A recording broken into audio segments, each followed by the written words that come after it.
Oh, okay. How do I even fucking start? You know? Monday. Happy Monday, everybody. And to say my weekend was amazing would be fucking putting it mildly. Wow, what a fucking weekend in rock, actually. All the shit that's going on. Saturday it was like noon. I decided to go out to Coachella. I didn't decide then I was going, but I mean, that's what time I decided to leave. I didn't really need to see anybody at Coachella except Ice Cube and Guns N' Roses. There was a lot of great bands playing. I'm not slagging them. I'm just saying, like, a lot of those bands I'd rather just see in smaller venues. So I'll wait for them to come around and do like Troubadour and Palladium and stuff like that. Which, oh, by the way, how is everybody today? Sorry, I'm still jacked from the weekend. I'm just like floating around my apartment like, what the fuck did I just see? Yeah, got on the motorcycle, the Harley Davidson, and rode out solo. I always go to Coachella solo. I think that a couple things I've learned over my life. First of all, it's cool to go to things alone. Just fucking once in a while, get inside your head. I go to the movies alone all the time. I think it's one of the only ways to go because you never know what your fucking buddy's movie etiquette is. There's a lot of guys that text during the movies. I just write them off. I don't go to the movies with them. Or there's dudes that just move a lot in their seat and make noise while they're fucking eating their shit. Whatever. Yeah, I'm a weirdo. I like to go places solo. And I find this happens when you go solo. For me, at least, over the 100 years of seeing concerts, if you're solo and something special could happen, it's going to happen because you're solo. Meaning like, oh, hey, you want to go backstage? Or, hey, do you want to be in the front row? Or, hey, I got an extra ticket that gets you over here. Whatever. Whenever you're with someone, they go, oh, but your buddy can't go. And then it's that weird thing of like, fuck, I love my buddy, but, oh, shit. My point is, once in a while, go somewhere alone. Get in your own head. Go fucking, don't go camping alone. Don't do that. That's creepy and weird. But I'm saying road trips, stuff like that. I've done many road trips alone on the motorcycle, and it's just been epic. Find out who the fuck you are. So I ride out to Coachella. Beautiful weather this weekend in LA. After this shitty windstorm we had the worst fucking windstorm. Fuck wind. Nobody likes the wind. I've never heard anybody go, you know what, man? I wish it was just a nice windy day. Nice and windy don't go together ever. Wind sucks. Wind sucks. It's only good for getting us some power. Some of those power fans. That's it. The wind is the worst. I remember I was with Burr in Wyoming, Cheyenne, Wyoming.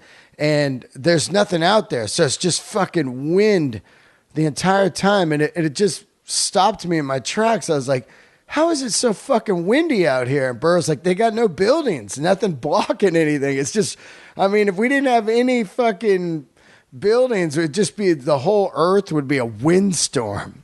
Fuck you, wind. Hope you're tuning in. Oh, man, I feel good today. So I ride out, and it's a great fucking day, 80 degrees. And over the years, of course, I've gone to all the Coachellas, I believe, except for one. So over the years, I have a very, very close friend who is involved with Coachella since the day one. He's been my friend for like probably 30 years now. And hooks it up, man. Hooks it up beyond. The way I go to Coachella, it's and it's not bragging, but I couldn't go any other way. Once you, it's like if you I don't even know how to explain it. It's like if you've ever been in a private jet or a fucking limousine or something. I don't even know what the fuck I'm saying. But what I'm saying is I get out there, I park, and I've got the golden ticket, the incredible wristband that gets you backstage. And I get myself a couple waters. I'm about 2 hours early before Ice Cube. I'm there to see Ice Cube, who's on at 9, and then GNR at 10:30. Which right away, when you look at that, you go, how is that even possible? You know, Ice Cube's playing from 9 to 10, and then GNR on at 10:30. I'm like, yeah. And so I'm really watching out. I drank a shitload of waters, but all of a sudden I'm like, oh, that's a bad move because once the band starts, I don't want to have to go piss. Anyway, I sit around for a couple hours just relaxing, taking it in.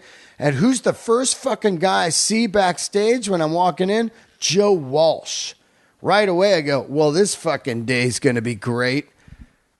Go up, shake his hand. I'm like, Joe Walsh. Which, by the way, Joe Walsh, and it's very well documented, has done armies of drugs and looks fucking great.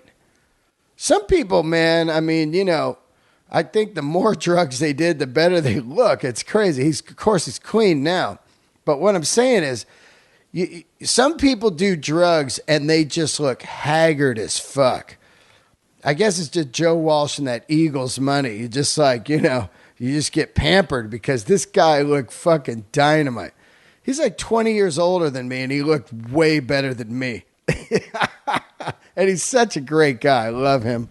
Of course, played some gigs with him years ago. Just a awesome human and one of the most underrated rock bands of all time, James Gang. And of course, he just smokes it in the Eagles. Just a god. He's backstage. I guess he played with someone because he had a guitar. I missed it, unfortunately. I don't know what he did. I'm going to have to Google it. But he had his guitar case and he was walking out. I was like, fucking Joe Walsh. What an epic sighting that was.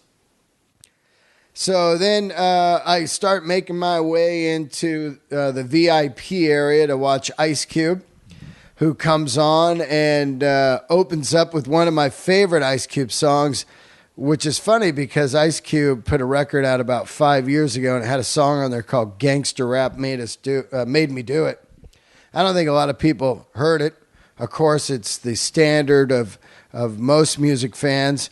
They stop buying or lose interest in anything they like after a 2-3 year period, unless they're a super fan like myself and probably most of you that tune into this podcast. I follow bands' careers all the way through. Some I outgrow, some bands I outgrow. Yeah, you're just like, it's not really my thing anymore. But I still will check out what they're doing. Cube had a record out, and they had this song, Gangsta Rap Made Me Do It. He opens with it, comes up 2-story stage with a fucking throne that's shaped like the West Side hand signal, rocking it up there. Gangsta Rap Made Me Do It. I love Cube. I've always loved Cube. He's been absolutely him, NWA, Public Enemy, Tupac. Those are the rappers to me, the dangerous, the ones with incredible lyrics and messages and just next level shit from back in the day. I never miss Cube when he comes around. I try to see him. I've seen him many times.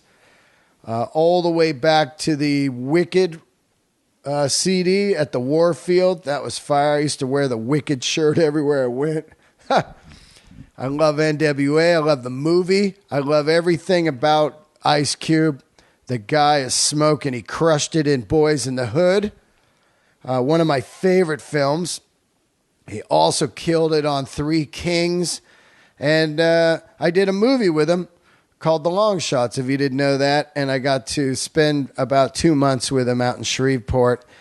And I just love that man. And he's a full-blown winner. I mean, records that kill, movies that kill. The guy made it. Still making it. Just got into the Rock and Roll Hall of Fame. And I loved what Cube said about what rock and roll is. Clowning on Gene Simmons. I agree with it. At the time that NWA was out, I say there was nothing more metal or rock than NWA at the time. It was the next wave of metal to me. NWA to me is metal. It's just so aggressive and powerful, and it fucks with your emotions, and they deserve it. They deserve to be in the Rock and Roll Hall of Fame. I believe that for sure. There's no rap Hall of Fame or soul Hall of Fame or yeah, there is country Hall of, but you know what I mean. They were fucking there. They crossed genres, you know, like Axl wore an NWA hat. Rockers worshipped NWA. Every party I went to, it would be like Metallica record onto an NWA record, onto a fucking, Parliament record, Funkadelic, whatever. No rules. No rules, man. So anyway, he rocks it in mid-set, brings out MC Ren and Yella, and they do some fucking NWA. Fuck the Police and Straight Outta Compton. Then Snoop Dogg fucking comes out. I mean, this is like the holy grail of West Coast rap. Snoop Dogg killing it. Which, by the way, when Snoop Dogg came out, the entire Coachella went ballistic. That guy is still a monster star. I mean, a monster star. What a fucking winner, Snoop Dogg. Snoop Lion. Snoop Lion. Remember when he was Snoop Lion? That was hilarious. I love when people go crazy. That'd be funny if I just changed my name. I'm going to be Yoda. This year, I'm just going to be Yoda. Changing my name to Yoda Delray. Anyway, then they do a killer hour set, 10 o'clock, exactly off, and Cube had an elaborate stage. He had like a 2-story thing with fucking, it took a while to put together, but these guys tore that thing apart in about 10 minutes and started wheeling out the Guns N' Roses equipment, and I swear to you, and this goes out to all the people, and I can tell the message that Axl's sending. It's a huge fuck you to whatever you're going to say on Twitter or whatever. He walked on stage at 10:30. At 10 fucking 30. Bullseye. Dead on time. And by the way, I can't tell people this enough, but I had seen Guns N' Roses for the last, and I think I talked about this on the GNR podcast last week. I've seen them over the last 5 years, and the going on stage late was long over. That was years ago. Years ago. No one ever talks about the good stuff. It was long over. Maybe it'd be 20, 30 minutes past the time they were on, but then boom, they were on. It was never like the old days of 4 or 5 hours. But I'll tell you what, at Coachella, Saturday night, they fucking walked on at 10:30 and destroyed the desert. It's So Easy into, what was it, Mr. Brownstone?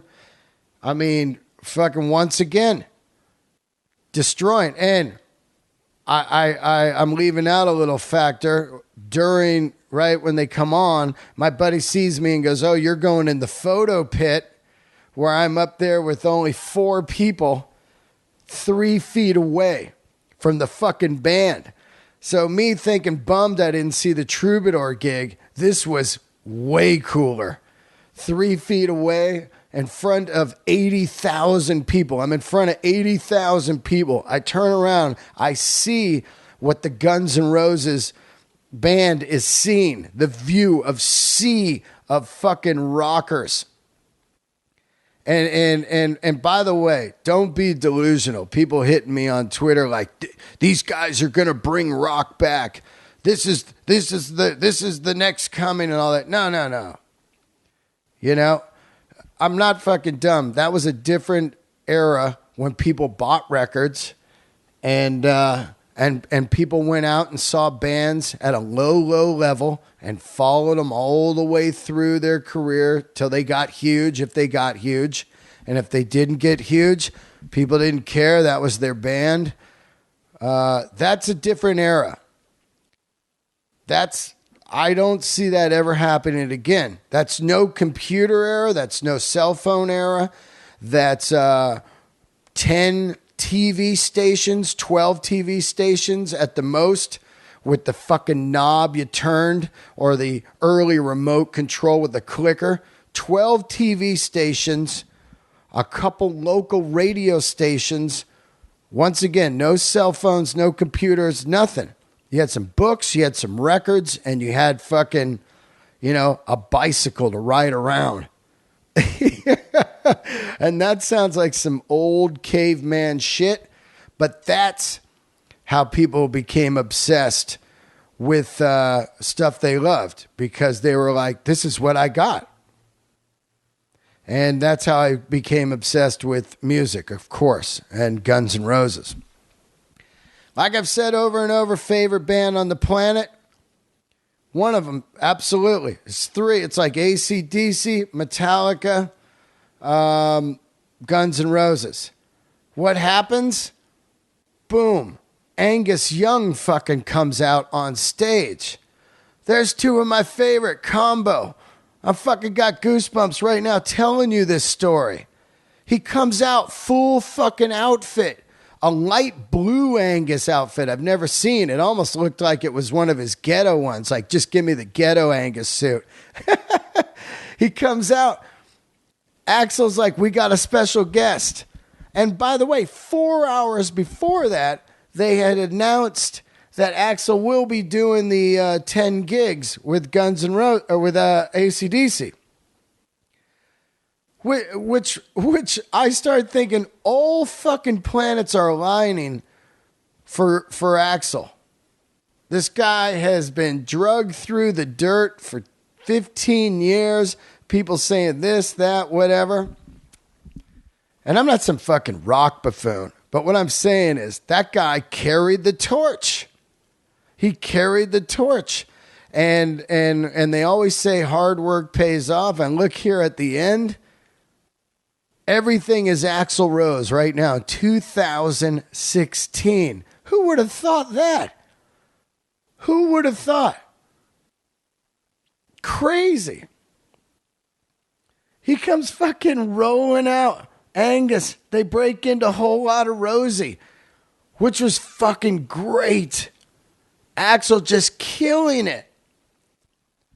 And then I thought, okay, that was cool. I didn't think, I thought one song, this mid-set too, about 3/4 in. It's not the encores.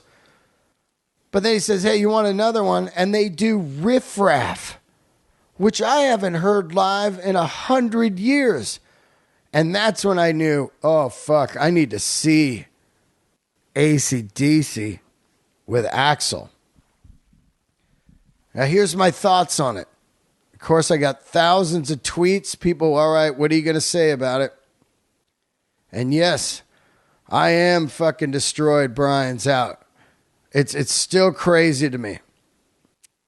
To me, this almost feels like sports.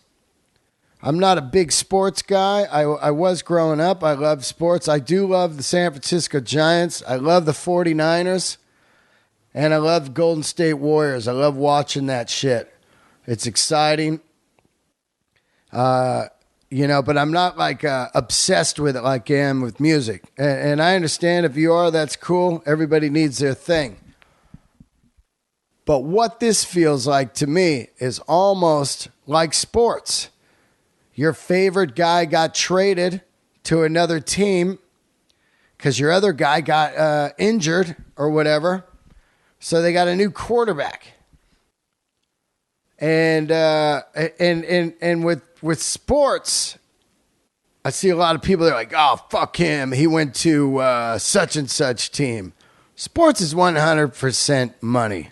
If you don't think it is, you're out of your mind. I never understood people that like beat up people in the crowd that were wearing the opposite team's logos. Like that guy that got fucking, almost killed at the Dodger parking lot. I never understood that stuff because I'll tell you one thing right now. Those players don't give a fuck about you as fans. They don't give a fuck about you.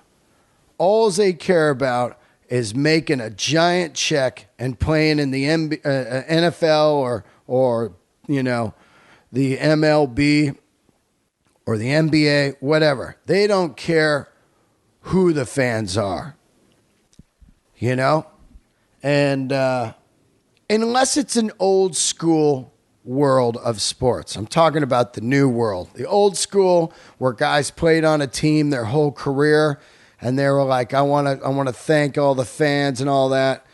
Or they're personal fans. When a quarterback bounces around a few teams, they've got fans. Joe Montana, fuck yeah, he's got fans. Steve Young, yeah, he's got fans. Jerry Rice, those are legacy players from a legacy team, and I get that. But what is really weird to me and hard to stomach because you don't see it is band members going to different bands. Velvet Revolver was a lot like that. They were basically GNR with a different singer. No one ever talked about that. You know what I mean? That was GNR with a different singer. The lineup right there, with Scott singing. And that was a hybrid. There's a lot of hybrid stuff over the years. Most of it doesn't work. Once in a while it does work. Audio Slave, another thing. That's Rage Against the Machine with a different fucking singer. That's what that is. That's three guys you're used to seeing playing different music with a new singer. There's, it's rare that you see it. And here it is. It's going to happen with Axl. And it's funny, if you listen to my episode, I don't know which one it was, but the day Brian was out, I was doing a bitchin' with Spicer. And I said, who are they going to get? Maybe they get Axl. That would be fucking cool. I said it on that day, just thinking in my mind, wow, that would be crazy. Because, of course, there's two guys I fucking love, Axl and Angus. But I just threw it out there. And now it's fucking happening. I'm like, well, how am I going to see that at the Garden? I need to see that. Now, the issued statement is we are thankful that Axl will fill in for these 10 shows. Now, so everybody, I'm saying this because everybody's asking me, what do you think of him replacing? Nowhere does it say he joined, he's a member, he's just filling in for the last 10 shows. Now, if that's really what they're doing for the last 10 shows, I got no problem with that. I got no problem with that at all. Maybe they have Brian come down or something for a couple tunes. Who knows? But the problem now I would have is if Axl does 10 and then doesn't do anymore, then they get another guy or a different star or whatever. That goes back to burning your legacy. Now, what I want to say right here, and this is what I'm going to say about it, and probably it won't be the last time because people ask me over and over. They're two of my favorite bands. But what I truly believe, and I saw it on Saturday night at Coachella, when Angus came out and played with Guns N' Roses, I realized right there what I've been saying for the last month and a half or whatever. Axl or Angus Young and friends would work. People love Angus. And to keep loving him, he should not fucking do the wrong move. Retire the ACDC brand. Get dudes, whoever it is, you can use the ACDC guys, but go out as Angus Young and Friends. You don't need to play fucking arenas.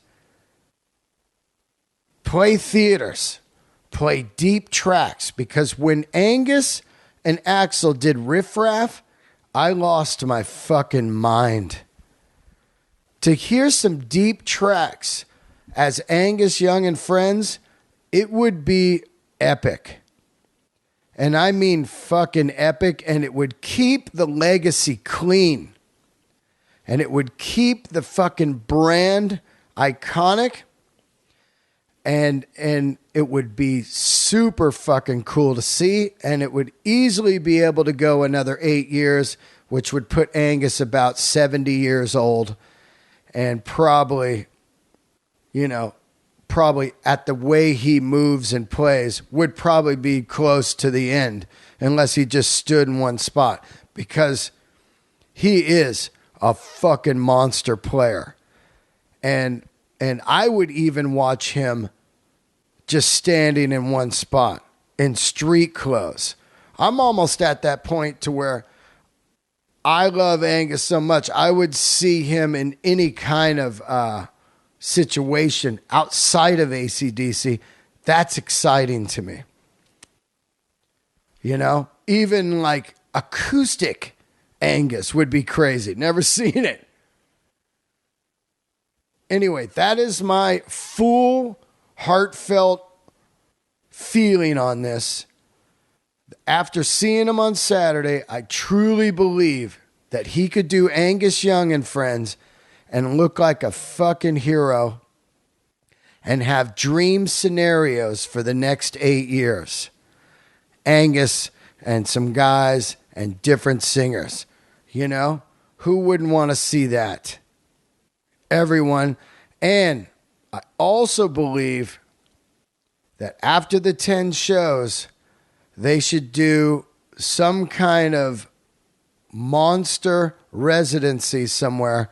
Maybe the Garden, maybe the Forum, somewhere epic, and do like a 5-day goodbye with Brian. Give this guy the fucking proper love. He has been there since day one when you needed a singer.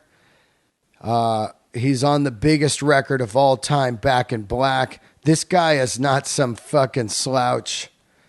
And I've said it over and over. Give this man the proper love.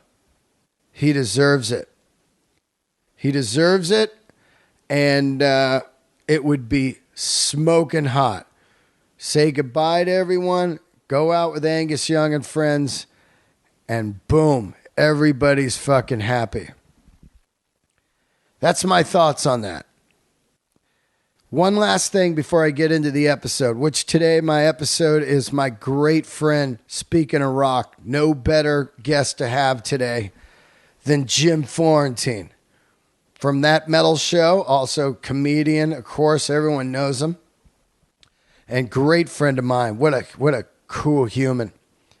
Before I bring him on, though, one last thing. The rumblings of this concert that's going to go down in October out from the Coachella people is, I'm calling it Mount Roxmore. Mount Roxmore. You got The Who, Roger Waters, Rolling Stones, Neil Young, Bob Dylan. I mean, come on. What the fuck? A 3-day event. I think there's someone else too. Am I missing one? I mean, come on, man. The Who, Roger Waters, Neil Young, Rolling Stones, Bob Dylan. That is a must fucking see. I'm going to the desert that weekend, and I am not leaving for 3 days. And some of you might think that sounds like a bunch of fucking grandpas and shit. Just be known that this will be one of those shows that people talk about 20 years from now. Like, when these guys are gone. When these guys are gone, they're going to be like, remember that fucking Mount Roxmore? Hashtag that, Mount Roxmore. Fuck, man. Dylan, Stones, I'm fired up. Neil Young, man. Roger Waters, fuck, I saw him twice in the last 5 years. The guy murders. The Who, saw him first time 82. Their first farewell tour. The Clash opened. Fuck. All right, I love all you guys. And the amount of tweets and emails I got from that Guns N' Roses episode last week absolutely blew my mind. It felt so fucking good. And I can't thank you guys enough for tuning in. The show's getting bigger and bigger. And it just feels so fucking good. Hard work paying off. You guys are all coming out to the comedy shows. I headlined Irvine last week. Almost 200 people there. That fucking blows my mind. Irvine's huge. Holds like 600. But 200 on a Wednesday night. That's fucking means a lot to me. People are getting out. A Wednesday. I know most people don't want to go out on Wednesday. Unless you live in a big city like Hollywood or fucking New York. Middle America, they don't want to go out. They got to work. They got kids. They got fucking headaches and bills. I get it. So thank you. Red Band and Bartnick there. Fucking great night, man. Unbelievable. So thank you. I'll be at the La Jolla Comedy Store this weekend, Friday and Saturday, with my boy Spicer. Come see us. I'll be headlining there. It's going to be so fucking fun. San Diego, show up. Let's party. 4 shows this weekend. And Wednesday night, I'm doing the iconic Meltdown show on 420. Meltdown show right here in Hollywood. The biggest show in America. The biggest comedy show. Meltdown. Jonah Ray. Love you, buddy. All right. Keep leaving the reviews. We're at, what are we at? 550, I think?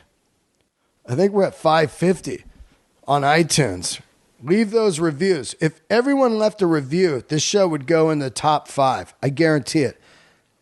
I got so many listeners. If everyone left a review today, after you listen to the episode, if everyone left a review, this show would be in the top 5. Instantly. That's how it fucking works.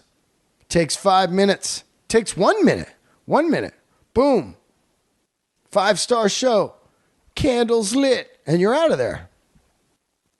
So fucking cool. Man, I'm still jacked. Still jacked on that fucking weekend. Insane. Let's get into the episode. Thank you, guys. Here he is. Jim Florentine. All right, what's happening? Another episode of Let There Be Talk. Got a great old friend of mine, Jim Florentine, here in L.A. for a week. We're going to go see Guns N' Roses. I can't wait for that, man. Right? Yeah. You see they got a girl on keyboards? Yeah. Yeah. Yeah, our buddy Scotty saw him. Yeah, Scotty. And said it was amazing, the show last week at the Troubadour. I was in line with him, and I got clowned. Oh, you did? Oh, it was the worst. I was about 100 people behind him, and it's so bummer because the publicist came up to me and she goes, "You're good. They're going to release actually 300 tickets. It was supposed to be 250. But by the time Scotty went in, he was number 18. And then there's probably 100 people went in. All of a sudden they said, all the tickets are gone. Sorry. So I think what happened was band made a call and said, hey, we need more guests. Or something. Absolutely. Yeah. Because as soon as that word got out, all the celebrities and everybody, and totally close people to the band wanted to come. So I'm sure that's what happened. Yeah, it was crazy. I got up at 8, rode the motorcycle over the hill, stood in the sun. It was blazing, man. I mean, hot. Right. And I wasn't even thinking that. When I get the text, I just throw on my clothes and ride over. And then I'm like, oh, fuck, the sun's out. How long were you online before 3 hours. 3 hours before you realized you weren't getting a ticket? Yeah, and it was a bummer because the lady actually, I was with a guy from, he was a writer for LA Times or something. She came right up and she said, "You guys are good. Don't worry. I just kind of counted it off. You're about 180. You're good." And so we were like fired up. I was texting people like, "I'm going." And then I didn't go. Well, Scotty said he got there the night before. Yeah. Yeah, just you know. So, yeah, well, I'm excited this weekend because I'm sure they're going to do a longer show than they did there. Yeah, and there's a lot of covers in that set, you know? Yeah. Only 2 songs off Illusion. I mean, really, like, well, Devil Talkin' Jive and You Could Be Mine. But, I mean, I'm not counting the covers of, like, Live and Let Die, you know. But, man, not much tunes from those records. Yeah, that was probably just a short, condensed set. Yeah. 'Cause I'm sure they're going to do like 2.5 hours. Yeah, I can't wait. Yeah, I don't Alice think in Chains opening. I know it's going to be amazing. It's going to be a great weekend. It's funny, too, because they sounded great. You watch it? I saw some clips. Yeah, Yeah. Like, Axl sounded good, man. he's I always stick up for him. He gets a bad rap. Me He's too. had some moments where he didn't sound so good. You know, there was a picture online of him being overweight. Yeah, okay, so everybody puts a few pounds on here and there, Yeah. and then they take it off, and then they put it on, then they take it off. When he's not on tour, yeah, so what? You know, he's not in the gym working out and stuff like that. When he knows he's got a tour to go, he gets in shape just like every actor does and Yeah. every football player and all that other stuff. So he gets a bad rap. You know, the thing is with him is he doesn't defend himself. Yeah. You know, he just says, look, whatever people say, I'm not going to answer to everything because it's so crazy what they say about me. So he just keeps quiet, so everyone just keeps piling on. Yeah, man. I mean, I give him mad props. He's been rolling the whole time. You know, like, I mean, of course, he disappeared for years to do the Chinese Democracy, but I've Right. been seeing him since the first run at the Hard Rock New Year's Eve years ago with the Yeah. Buckethead and all that. Yeah, I've been seeing him, you know, steadily since like 2004, Yep. 2005 maybe, and his version is so good. I mean, Yeah. the version of Guns N' Roses that he had they were doing 3-hour shows. Yeah, it was And like they were- Zeppelin. I know, and it was great. The shows were great too. There Yeah, was people were just shitting on it. I never understood that. They're like, "Oh, I heard he sounds like shit." I'm like, "No, man, He sounds That amazing. Fucking sounded great." He's running around like a maniac. He's got a great band, and Yeah. you know, so. But whatever, that's what people. The same thing with Van Halen with Roth. They were like, "Oh, I heard he sucks." You know, they saw him on Jimmy Kimmel, and it didn't Yeah. sound so what. So what? You know what I mean? So, but you know, and then you go see it. People go see. Oh my God, that show was amazing. Yeah. They opened up with "Light Up the Sky." Yeah, I'm like, yeah. yeah, okay, exactly. Just go. To stop listening to one guy. It's well, also you add some volume and your excitement in there, and you're like, "I'm at the fucking show." Yeah, you I know know. what I mean. What else you gonna do? Sit home and say it sucks? I'd rather go out. Absolutely. You're going to pay $130 for fucking dinner with your wife. Yeah. And a bottle of wine. So why don't you go see Van Halen? They come around every 4 years. Yeah. You're not going to go see them for that price. Oh, tickets are too expensive. They're not. I would pay just to go see Eddie play. You know what I mean? Absolutely, yeah. So if you get the other guys, that's a bonus. And Yeah. Eddie was murdering it this last run. Yeah. That's great, man. I'll tell you who I just saw, man. David Gilmour. Whoo! Pink Oh. Floyd, man. He was crushing. It was good, yeah. Oh, talk about a guitar god, you know, just Right. underrated, you know. Yeah, absolutely. The guy, man, is just like the king of, like, he just played that thing. He's like, I don't know, 70 or something. He just played like it was nothing, you know, so good. Wow. Yeah, what are you up to, man? So you're out in L.A., you're pumping up this special you got out. I got it right here, DVD, I'm Your Savior. Now, you filmed this, and then it never came out, and you decided to put it out yourself, right? You know what?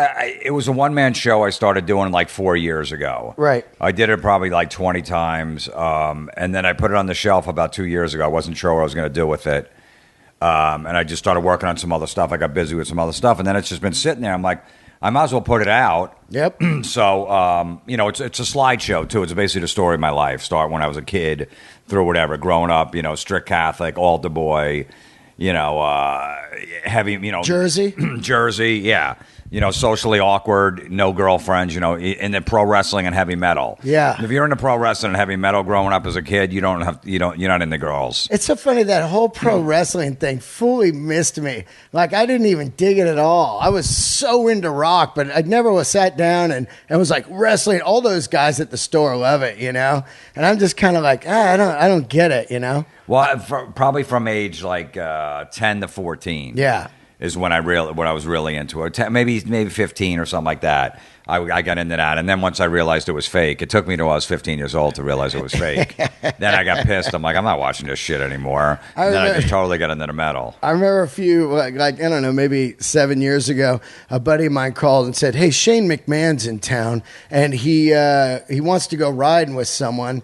You want to go riding with him? I don't really have time." And I was like, "Yeah, I'll do it." Shane McMahon. He's, yeah, his dad owns that fucking wrestling and everything. So we went riding and hung out for the day. And then he invited me to the show, and I was fucking front row. And it was so funny, front row. I was like, how fucking fake is that? I mean, it's so fake, front row, And I remember that whole thing back in the day with Geraldo, where he's like, it's fake. And they fucking smacked him one, Yeah, smacked him in the face. There was a lawsuit and all that. And I don't know. I just, for some reason, I got into it as a kid, and I show all these pictures. This guy basically molested me for wrestling pictures. Wow. And I tell the whole story in my one-man show. He was a wrestling photographer, so he'd have these great pictures. It was almost like a rock guy. Yeah. And he'd be outside of Madison Square Garden every month. There was a wrestling match, and I'd go with my dad or my brothers, whatever, and he'd be out there because he was in front row taking the pictures, and we'd buy him off for $1 a piece. Yeah. And then he started becoming friendly with us because we'd always go see him in that same spot, and he was... and then eventually we went down to Asbury Park at Convention Hall to see wrestling. Our parents let us go by ourselves, take the train down there, and he has front row. I wound up sitting on his lap. Whoa. Well, because we were up in the nosebleed seats, right? Yeah. And he tells me, he goes, hey, he comes up there in between a match. He goes, look, I got 2 open seats in the front. There was like 5 of us. He goes, anyone want to come down? And me and my friend Michael, we'll go. Yeah. So we get down to the front row. There's only 1 seat. Oh. I'm like, where's the other seat? No, I should have known better. I'm 14 years old. It's not like I was 7. Wow. And he's like, he goes, one's mine. I go, where am I? Where's he? So how are we going to sit? He goes, well, someone's going to have to sit on my lap. Whoa. I'm like, I'm not sitting on your lap. and my friend Mike grabbed the other seat. I'm arguing with him. All of a sudden, I see Andre the Giant coming out of the dressing room. Yeah. He's coming in the ring. I'm like, oh, my, holy shit. I'm 14 years old. I'm like 9 feet away from Andre. I'm like, all right, fuck it. I'll take You'll first take shift. a boner for Andre? Yeah, so I sat on his lap and watched the match. And then halfway through, he nibbled on my ear. Whoa. Yeah, and then I realized, all right, this guy's a fucking creep. Whoa, man. What do you think happened to that guy? You ever Facebook him? No, he's on. I actually have him in my one-man show. I got a picture of him on the sex offenders list. There's a picture of him on there, and he's living in Thailand now. Whoa. But he molested like 20 kids, we found out, like other kids and stuff like that. But, that was the day when, early 80s, late 70s, when I was a kid, where, the parents trusted priests. Yep. Oh, yeah, go camping with him for the weekend. He's an adult. He's a father figure. Yeah. Go hang out with Cub him. Scout dudes. Cub Scouts, all of that stuff. So wrestling guy was no different. Wow. So, but then it didn't end just there, because then I got mad and he would give me a picture and not to say anything. And then next time I'd see him, he's like, if you give me a kiss in the cheek, I'll give you this picture of, Oh, no. of Hulk Hogan bleeding. I never, Hulk Hogan rarely bled in the beginning. Wow. So, yeah. But I show I still have the pictures. I saved all the pictures, so I show them in the slideshow. Yeah. In the special. Wow, on this thing. Yeah, on this thing. All the pictures from back when he got them from me. And then the whole thing where... I don't want to give away the whole story, but it's creepy. But I make it funny and showing the pictures what it was worth. Wow. Yeah. That's heavy shit. I always wanted to do a one-man show.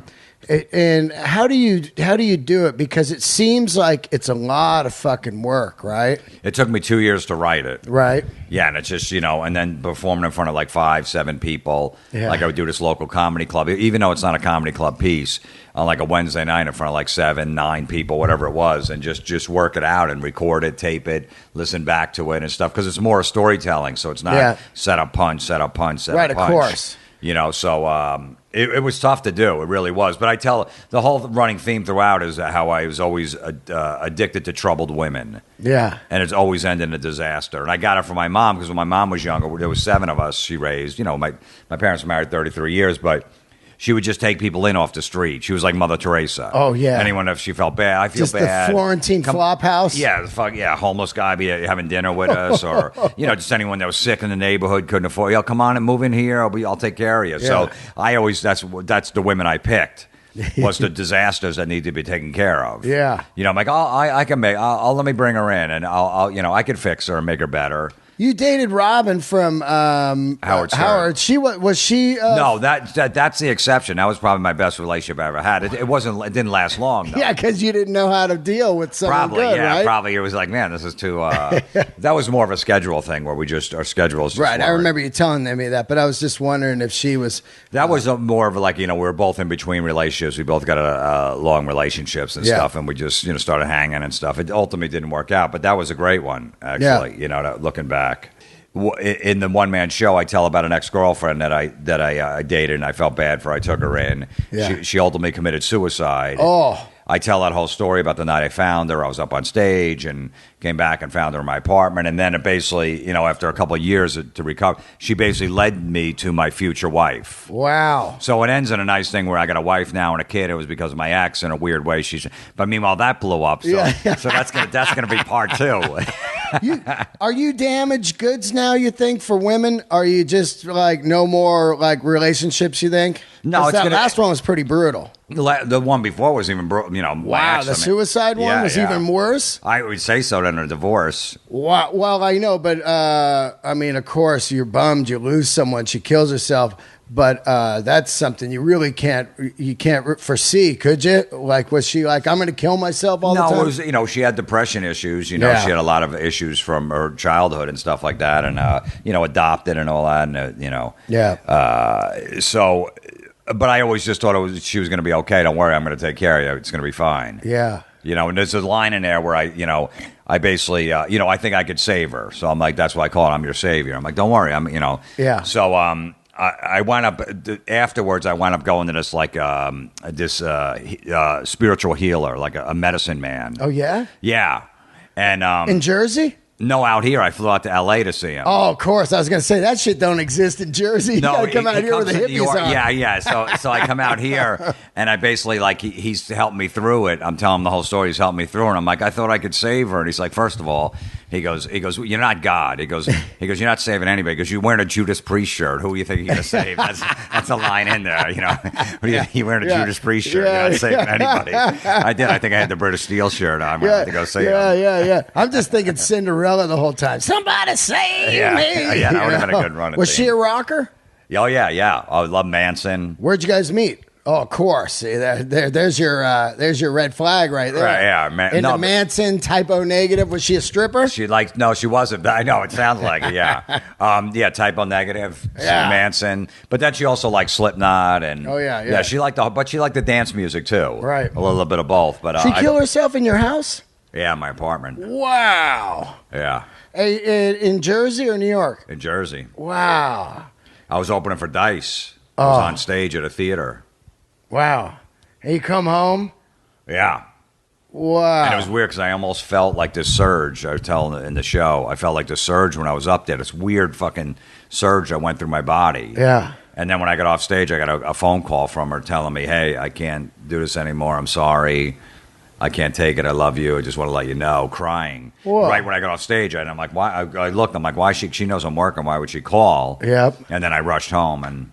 But I think, I think I felt it like when I was on stage. Yeah. It was something weird when I was in the middle of the show. I'm like, wow, that was fucking weird. Did you move out after? Yeah. I never went back. Wow. I went back one time a year later. I couldn't even walk back in that apartment. Wow. It was too brutal. Yeah, that's lucky I had family around where I just, I basically moved in with my mom for like 4 months. Yeah, that's fucking heavy, It was. So then I wound up I'm like, I can't go back to that place. Yeah. How did she do it? Through pills and and booze. Oh yeah. Yeah. So at least it wasn't like a crazy, what I mean? Like, no, yeah. A buddy of mine, not a buddy, but a guy I know, his wife hung herself. That's brutal. Oh. I know, to find somebody. It adds years on to it when you find a person, too. Ooh. Because it's that, so that's always tough. And someone hanging is really, or a gunshot or something like that is terrible, or blood everywhere. So fucking spooky, man. I know. So that's a rough gig, It's, I've had some dark times, but It's so weird. I've never thought about killing myself, though. You know, you just and it seems like a week later everything's great, and you're like, oh God. You know, it's just life. But some people, it's in their brain. Yeah, because a lot of people don't understand the pressure. Like somebody could, I don't know, lose a good gig. They were opening as a comic. They were going to headline the Comedy Works. Yeah. And make $2,000 that week. Like, oh my God, I need it. This is perfect. And then all of a sudden their agent goes, look, somebody else is going in there that weekend. They're going to have to move you back. Or they didn't get a good report on you, so then you can't do the gig. And they take that like it's the worst thing in the world. Right. That they want to end their life. Us, if you don't have depression issues, that sucks. You're down. You're bummed out, but you recover from it. Yeah. It's not life or death. Sometimes, and they think that is when they're in that hole. It's something little. It could be anything that could trigger it, but it's always, you lose a job, but you didn't really like the job to begin with, and that sets them off. So it's real. It's real. I mean, so many Americans suffer from it. You know what I mean? It's like, I mean, I get emails all the time from people, and they're like, "Oh, thank God for your podcast. I got a terrible job, and a shit commute, and I just love listening to you." And I'm like, right on, man. You know, like, and it's always so easy to say, "Hey, don't." You know, it ain't nothing, dude. You know, but that's it's like. You pills, you're throwing pills at it, and then you get off those, and it gets you up and down, and it's a yo-yo out there, you know? The worst thing you could say to somebody that is thinking about committing suicide is, what about all your friends? You got so much to live for. They don't want to hear that. That doesn't make sense to them. Yeah, that doesn't. Yeah. That doesn't make it makes sense to someone that doesn't want to kill themselves, obviously. Right. But someone that does is in that desperation and that deep, dark depression. That means nothing to them. Yeah. That's the worst thing you could say. So what did you do? You wrote the one-man show to kind of get it out of your system because it was haunting you? I just thought I had a good story to tell and how I recovered from it. But that's a dark story because I know you were around when I was in the motorcycle crash, and I still haven't really figured out how to do that bit without people just closing off right away from a crash. And this is even way darker. Well, it takes a while. That's why when it comes to you, it will. Like there's, it might not be. It might be in 3 months. You might be able to figure out a way, but just sit on it until it's ready. It took me 2 years to actually perform it after it happened. Where I just started writing. You got slides of her while you're doing it? Yeah. Wow, that's even heavier. Yeah, because you're seeing her. You know. Yeah, I got her slides and but it just took me a while to write it, and then just to get the balls to go up there and tell a story about what happened that night, how I recovered from it. I read from my diary because I was writing a diary afterwards. Wow. And I read from that, and then ultimately, the story is basically we used to go see Kid Rock every year, me and my ex. Right. We both like Kid Rock. That was he played every year at this place right by our house, PNC. Yeah. So we every year it was like, oh, okay. So now cut to 4 years later, or I don't know, maybe I guess it was 2 years later. No, maybe 3 or 4. Well, anyway, Kid Rock's coming around, and my buddy calls me up. One of these Jersey guys. Yeah. He's like, hey, dude. He goes, hey, dude. Yeah. He goes, I got tickets for Kid Rock tomorrow. I got free tickets. We're gonna tailgate in the parking lot. Yeah. And I got a bunch of hot chicks coming. That I know. Yeah. You in? I go, I don't know. And he's like, what do you mean you don't know? I go, me and my ex, that was our thing. We always did together. I might feel, I think I'm going to feel weird going without her. And he's like, dude, did you hear? You got beer and hot chicks. I go, I know. He goes, let me think about it, man. I got to sleep on it. And I remember before he hung up, he goes, check your pants for a cock before he hung up on the phone. Yeah, but I can relate to that, too. If he would have said any other gig, you would have been in, like Judas Priest or whatever. But it's Kid Rock, your lady that killed herself. Yeah. And that's kind of weird because it's going to fire up stuff, and you're there, you're not there going, chicks, all right. Right, exactly. It wasn't like, oh, good, I'm going to get laid. Yeah, right. Exactly. If it was Priest, I'm like, I'm fucking... Anyone, So, and then basically that night, I was tossing and turning, do I go? I don't know. And then she basically came to me in a dream. Whether I was dreaming or not, I don't know. But she basically said, go to that show. Believe me, you'll trust me. You'll thank me later. Wow. So I go to the show, and that's where I met my ex-wife. Wow. She was one of those hot chicks. That chick fucked you. Your ex burned you. Well, I know. And you know why I think? Yeah, exactly. Because I want to fucking one of her friends 8 months after she passed away. Ooh. So they always say, maybe she must have been watching. They go, okay, motherfucker. You going to fuck one of my friends? Hey, go to that concert. No, you're gonna meet somebody special. You're gonna meet a monster. Yeah. Oh my God, Jim, Yeah. that's so hilarious. But I didn't. But like I didn't go. Hey, I'm gonna go know. fuck a friend. Of course. No. But whatever. We were having drinks one night. We were talking about it. Shit happened. Yeah. Plus, she was hot. What am I Yeah, gonna do? yeah, been there. But we also had this corny thing where we said that we won't have sex if one of us dies. We won't have sex with anybody else until we get to heaven. It's one of those drunken nights. yeah. Like, of course, yeah, man. And then all of a sudden, I'm like, oh, this sucks. I'm hurting, but I do want to. I gotta feel good again. Yeah. So then I thought about it later. I'm like, she can't see. She can't see. She can't see. The room was dark. I don't know. Man. So I don't know if she That's sent, heavy, dude. So I don't know if she sent me because of that. But anyway, Yeah. so I met. But you know what? Ultimately, my future wife, that thing blew up. Yeah. But I got an amazing son out of the whole deal. Yeah, So yeah. even though that's drama, whatever, that'll be part two. At least I got a killer son out of it. Now, when you shot the thing, did it eventually start to get popular? This thing, you only did it about 20 times, you said. When you shot it, was it somewhere where it was packed out? I was doing it like 150-seat theaters, Right. small places. Where yeah. at? I did it at the Roosevelt, that room, that Beecher's Madhouse. Oh, shit, in there, huh? I did it In LA? there. I did it there one night. I did it at the Comedy Central stage. Wow. Out here. That's the only 2 times I did it out here, and a lot in New York, in a little theater in New York. Right. I did it in Jersey. So, How long is it? It's about an hour and 10 minutes. Wow. Yeah. And when you're doing it, because the way I always pictured Open to Mind was, did you see the Kurt Cobain movie? Which one? The one called Montage of Heck. Yeah, is that what? It's got all the animation in it. And No, stuff. I didn't see that one. I saw the other one. I always pictured mine where it's like you're sitting. There's like a screen, and it shows. And I come on stage and throw some headphones on.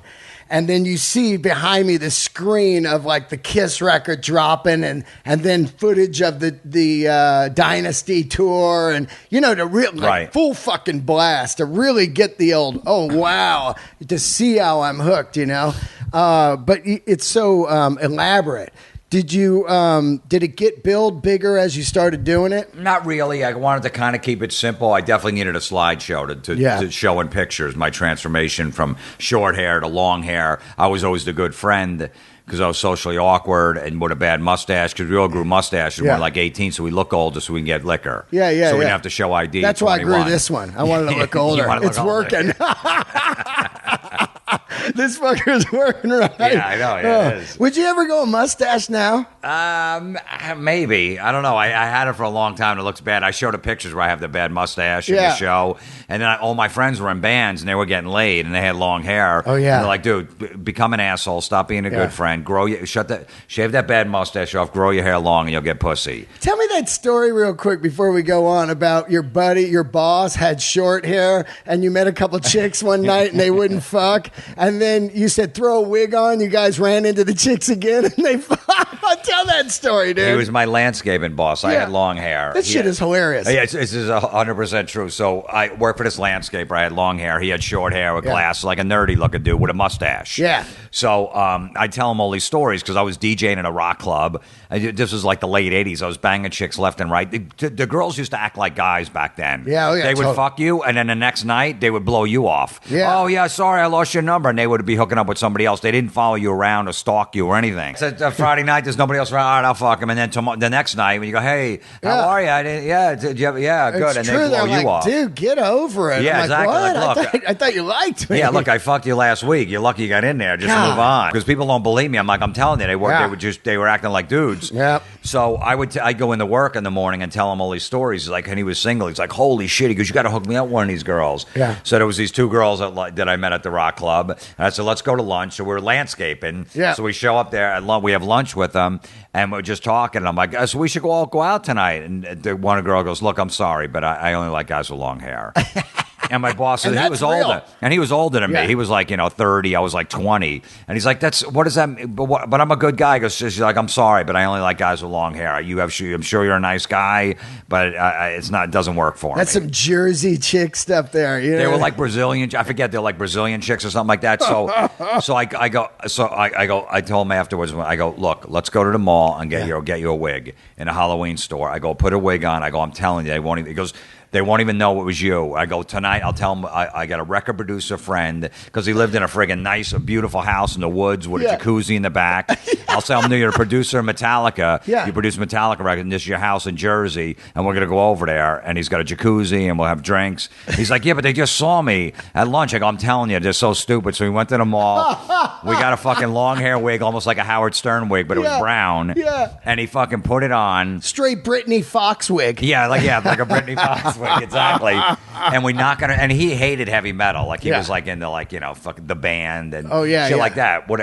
Stuff I like. I'm half and half. Right, but he was in that. We'd always argue, like, why are you listening to So I show up at his door, and he has the wig on. Yeah. And he's like, hey, how are you? He goes, you bring the Metallica records? Because I want to show them whatever. I'm like, yeah. And I saw him in the wig. He's like, come on in, girls. Come on in. Still with the mustache. Yeah. I go, I got to go back in the car for a second. Because I went in the car and laughed for like 10 straight minutes. I go, I got to get this laugh out because I can't stop. This is insane that they don't notice it's the same guy. It had to be 8 hours later. Yeah. Next thing you know, we both hooked up with him that night. Oh man, that is so. I remember I brought Master of Puppets over, and we had it on his record player, and he hated fucking Metallica, especially. And we're cranking Metallica. He's got to act like he knows. Oh, on this verse right here, I told him to turn up the bass. Right, yeah. He said he was like associate producer, but they didn't put him on the record. Yeah, yeah. Like he's showing it back. Like Flemington, I think, whatever his name is. Yeah. He's like, I was just, but they didn't put me on here for some reason. But I'm on the next one or whatever. Some bullshit. Oh my God. And we went to jacuzzi with him. He had to keep that wig, right? I don't know what he did with it. Man, I have a picture of him somewhere. I still have it of him in the wig. Yeah. Oh my God. It's the greatest story ever. That is so funny. And we hooked up with both of them. That is so fucking funny, man. That's straight 80s right there. Oh, yeah. He's like, which one you like? I go, whatever one you like. I don't care. Whatever one likes you. It doesn't matter. Oh my God. Now, so this thing, where did you shoot it at? I shot it in New York. Oh, cool. Yeah. The Players Theater. No, it was a different place. I forget the name of the venue because I shot it a bunch of times. It's a 3-camera shoot. Got ya. Right on. Now, how long is this? It's an hour and 10 minutes, and then you also get a CD with it, right? Yeah, the DVD version has a DVD and a CD inside, or the digital download you can get. It's all on my website, JimFlorentine.com, and if you put the promo code Florentine in, you can get the digital download for $5. Yeah. Now, and there's a DVD CD you can get too. That so in case people want an actual copy. This is cool. You and I have been talking quite a bit lately of like no one's pounding on our doors to do specials and stuff. So it's like this is the best time ever to just do our own shit. Absolutely. I put that out myself. I'm like, I'm not waiting anymore. I'm going to shoot another one in a couple months. Yeah. I'm just like, and I got still one sitting on the shelf. You got that one in the from the Jersey Theater, right? Yeah, sitting on the shelf that I'm fucking, that's been close to being sold. So I got, I really want to put out 3 specials this year. I know that's insane. It's great, though. But why not? Because I have the other one I did a year ago. Yeah. This one was from 2 years ago, and this one's almost ready. It's like 90% ready, this one. So I'm like, what am I waiting time for? So I'll just get it out there, put it out myself. Yeah. I don't need I'd love to be on Netflix. And you never know. Sometimes when you put something out and it catches some steam, they'll pick it up. So we'll see. Yeah, You, now... How long you been doing comedy? Since 91, 92. Wow. How many years is that? Fucking 91, 2001. Like what, 25 years? Probably 25 years. God. Yeah. I love it, man. Me too. It's the best. How fucking great is it, right? I really feel like right now, comedy and rock are, I can tell from the response of people from the podcast and the shows, man, it is aligning, like 80s Dice and Kinnison and stuff. Absolutely. I mean, look at all the guys that are doing Madison Square Garden arenas. Yeah. Aziz, Russell Peters, Amy Schumer, Bill Burr. Yeah. Who am I forgetting in there? Louis C.K. Yeah. There's 5 right off the bat. I'm sure I'm missing like 3 other ones. Yeah, the Garden. They're doing a Garden. It's unbelievable. And, Louis did 4 nights there. Bill Burr did it. Amy Schumer's doing it in June. Aziz has done it. Russell Peters is the biggest comic in the world. It's amazing. So it's a great time for comedy. It really is. It is, man. And you've been doing it since 91, which is amazing because you've got like it's so great to have a career doing comedy, My buddy Mike Beach, he's an actor. He's been acting all his fucking life. He just landed a movie on the Boston bombings. But he's on ER for fucking 6 years. Then he's on another show for 7 years. But my point is, it happens to some people, and it's like you're blessed, I was just thinking about Dice, too, because Dice was on Jimmy Fallon last night. And he had stand-up on there. It's like he's still, at 58 years old, is still selling, I don't know, whatever, 2,000, 3,000, 5,000 seats, having basically a resurgence in his career with the acting. Totally. And then it's coming, with the comedy, people are coming back to see him. He's got the show on Showtime. He's got a show on Showtime. He did Vinyl on HBO. And then he did a fucking Woody Allen film, man. I know, where he stole Blue the movie. Jasmine. I know, he almost was up for a supporting actor. Unbelievable. So he's been doing great. And he took a lot of time off. Everyone's like, well, Dice is not around anymore. He wanted to raise his kids. Yeah, Entourage is where he really came back. Yeah. The guy, apparently, from what I hear, the guy sees him in a coffee bean and says, hey, man, my boss who created Entourage loves you.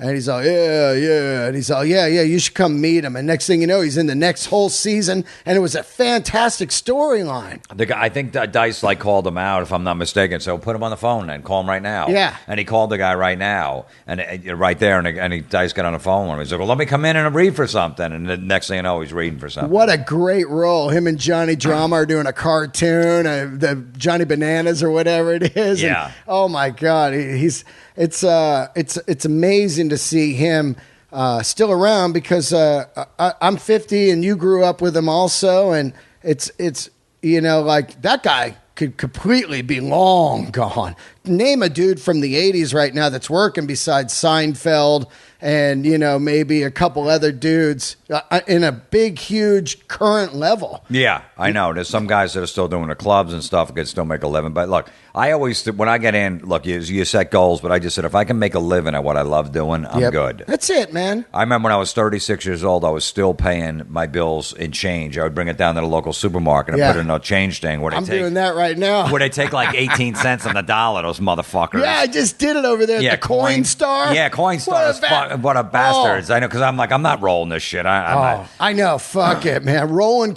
I had a Alhambra, the big fucking water bottle. Yeah. Full. It took me and my buddy, 2 guys, to pick it up, and I periscoped it, and it took a half hour of pouring in there, and I had $400-something bucks. But man, what a score! Yeah.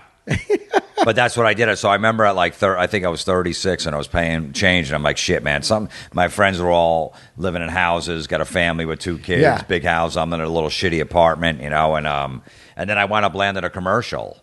What was it? It was a Budweiser commercial. They were just introducing Bud Light. This was probably 98, 99. Wow.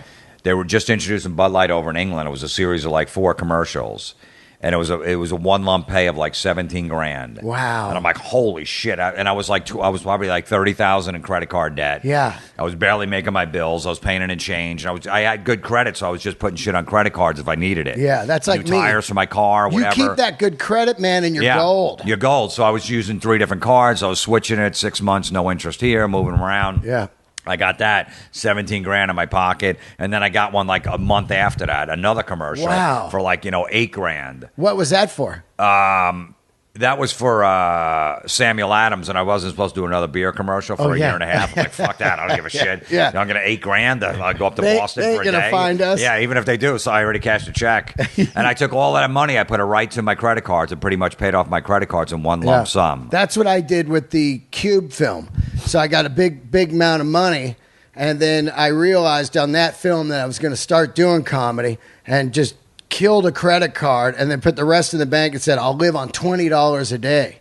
And at 2 years of doing comedy, I ran out, but I was 2 solid years in of every day. And then I got a job and didn't tell anyone, selling motorcycles, because I didn't want the headliners to go, he's got a job, he can't go on the road. Absolutely. So I didn't tell anybody shit. And I was getting up every morning at 8, work all day, go home, sleep for an hour, then go out all fucking night.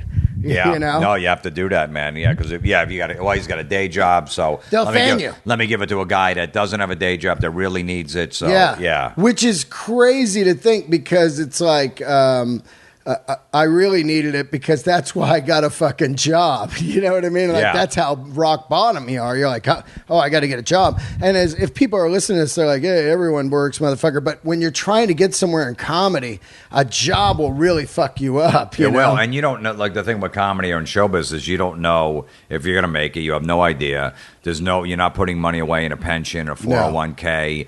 You know what I mean? Anything. So you're struggling. You're barely making any money. So you're not even putting any money for Social Security. If you're making 50, I was making between like 10 and 20 grand for the first like 9 years. Yeah, I made like 17 grand. I just saw the taxes. It was like, so that's all I was making for a long time, and then I got a big bump. But once I got that bump with those commercials, then I got audited by the IRS. Oh, so I remember going in. They go, wait, how could you go from 17,000 for the last 9 years to 65,000, whatever it was? I'm like, well, I got these commercials. Like, I just want to know, how did you live on this money for 9 years? I go, I didn't care. I go, I bought a Toyota Tercel. Yep. And it got 40 miles to a gallon, and I would just go. I drive to Connecticut, 3 hours away, for $25 on a Tuesday night. I didn't care because I just wanted to make it.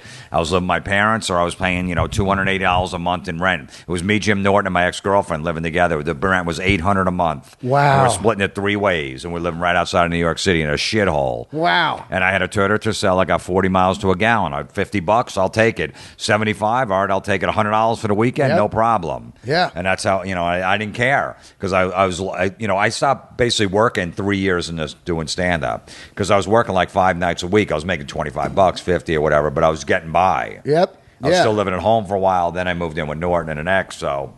I think the craziest thing, not for you, but for like me, is eventually things start happening and you're rolling and you go, oh, well, I'm going to leave this job. And then there's no stability. All of a sudden you're like, whoa, I call it holes in the calendar. I start looking and I'm like, well, I don't have shit all of like May right now. Like right now. Yeah. And I look at that and I go, holy fuck. And I'm lucky I can do eBay. Like I just eBay people's shit and thank God can kind of survive from going in and out on eBay and stuff. But man, those holes are scary, What are you doing on eBay? What? Well, like I'll have somebody like right now I got a couple bikes I'm selling for guys. There's so many people that don't know how to work computers still. Isn't right, that so crazy? you'll do it for them, right? I'll do it for them, or they're like a celebrity and they don't want people at their house. That kind of stuff. I'll sell their automobiles and shit. Right. And so anything to keep the eye on the prize, And the prize is not fame or money. Prize is doing comedy. Yeah. And that's fucking amazing to me that like here I am 6 years in and I'm doing comedy, Yeah. No, 50 years old. I know. You started late. I started at like 25, and I thought that was late. Yeah, right? I'm like, oh, shit. But that's when I finally realized what I wanted to do. Yeah. And once I did it, I'm like, this is it. I don't give a fuck. Now, let's see, you've been out on, first of all, I don't think I had you on since you were on Louie. Have I? No. That was one of my favorite episodes. A couple days ago, I had Dre on from Sopranos, and I told her the 4 greatest shows are All in the Family, Sopranos, Breaking Bad, and Louie. Those are for me, and then F is for family now because I just love how gangster it is. But those are the shows for me over the 50 years of my life that have massive impact. And you were on one of the greatest episodes of Louie, man, and it's fucking phenomenal. Yeah, that was the last episode of last season. Now let's talk about this. You see him and he says, "I've got something for you," and that's like 2 years ago. It was a crazy story. So I'm working on that metal show. Yeah, and my manager is friends with the woman that cast Californication. Right, they're good friends. But we're out here. We're filming that metal show, right? Right. And my manager says, "Hey, the creator." Tom Capanis of California is a huge metalhead. If you watch the show, there's always Slayer, Marilyn Manson references. There's all these, rock guys on. He goes, maybe I could set up a meeting. I'm sure he knows you from that metal show. If he has all that shit in his show, I know the casting director. I go, all right, I got a day off on Wednesday. Yeah. Next thing I know, I'm sitting in his office. We sat there for 3 hours just talking metal. I felt like I was in my room. There was Slayer posters, fucking Black Sabbath, fucking coffee books and shit. And then finally, he's like, you want to be on the show? I'm like, yeah. He goes, what do you want to do? I go, I'll do anything. And he calls me 2 weeks later. You want to play a pimp? I go, yeah. He goes, all right, wear a Metallica shirt and play a pimp. I don't want you to play a stereotypical pimp. So I get that role. So I'm on the set for like 4 days now. Pam Alden or Adlin, Pamela Alden. Yeah, so she's on the show. Who plays his wife on Louie and Lucky Louie? Yeah, or not his wife, but his girlfriend on Louie. Right. So she's on Californication. I love her, by the way. She's great. So after the first day, the next day I see her on a set. She goes, "Oh my God, I was telling Louie last night how funny you are," and he's like, and he told me, he goes, "I got a great idea for Jim for my show. Yeah. I'm going to write Jim in an episode." Now, he knew you? He knew me, yeah. He knows me from doing the stand-up New York and stuff. scene? Absolutely, yeah. We weren't close friends. I Right. didn't have his number or anything like that, but we always, "Hey, Louie, what's going on?" You know, and when he had kids, I'd always talk to him. When I had my first kid, we'd sit down at the comedy show. Anyway, so he goes, I'm going to write him in an episode. I'm like, wow, that's really cool. I tell my manager, like, that's amazing. Don't hear nothing for 2 years. 2 years go by. Last January, my manager's like, "Hey, we got an offer for you to do Louie's show. He wants to know if you want to do the episode. He wrote it just for you." I'm like, "What is it?" He goes, "I don't know, but he goes, we want you to come in New York and read it." Because I had to stand there in front of the producer and read it because he didn't want the shit out there in case it got stolen, the script. Yeah. So I go, I don't even give a shit what it is. I'm in. He goes, "Well, he wants you to read it first to make sure you like the role." I go in, I read the script. I'm like, I'm in. Yeah. And basically what he did is when he heard my name, there's a prank call I have where I tell a guy he's trying to sell me some toilet thing that I have to take an upper decker because there's so much shit in my bowl. Yeah. And there's also I did it on a hidden camera DVD where I took a shit in the top of the toilet tank. It's called an upper decker, and I called the front desk in a cheap hotel and I said, "Something's wrong with this toilet. It won't." Because every time you flush the toilet when you take an upper decker, a little piece of shit go into the bottom of the bowl. Oh, so he keeps flushing from the top. From the deck. Yeah, we've been doing that since kid for years. It must be a Jersey thing. So the guy takes the lid off eventually because what the hell's going on? He sees that there's shit in the top of the tank and he throws me out of the hotel. Yeah. So Louie throws you out? Yeah, he's fucking fuming. Yeah, he's out of his mind. And I put that on a hidden camera thing that I did.